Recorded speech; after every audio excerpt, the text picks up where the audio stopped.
लोकतांत्रिक देश में लोकतंत्र पर्व की शुरुआत हो गई है। इस पर्व में मतदान की प्रक्रिया की भी शुरुआत हो चुकी है।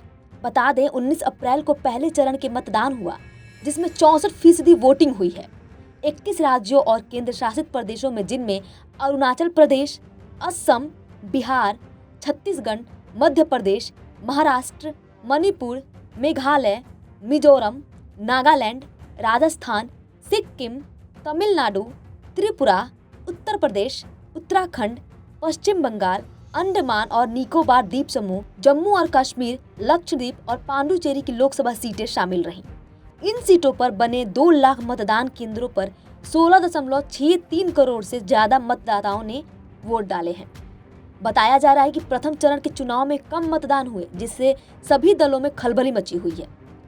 प्रत्यक्ष तौर पर तो विरोधी खेमे का नुकसान बताया जा रहा है, लेकिन सबक लेकर पर्दे के पीछे से अपने समर्थकों को भी अगले चरण के लिए सतर्क किया जा रहा है।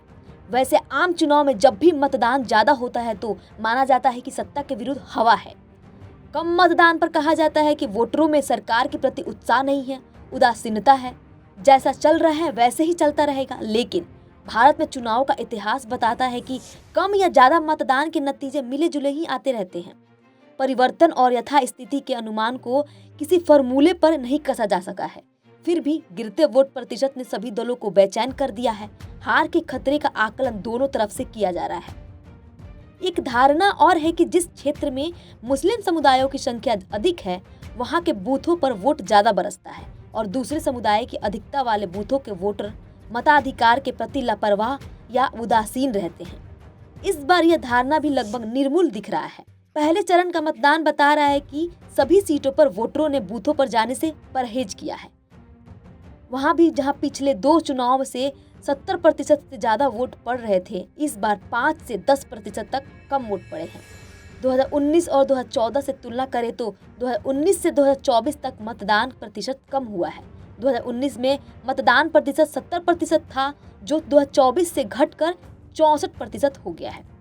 बीजेपी, एनडीए और विपक्षी गुट दोनों अब अगले चरण के लिए मतदान प्रतिशत बढ़ाने की कोशिश कर रहे हैं।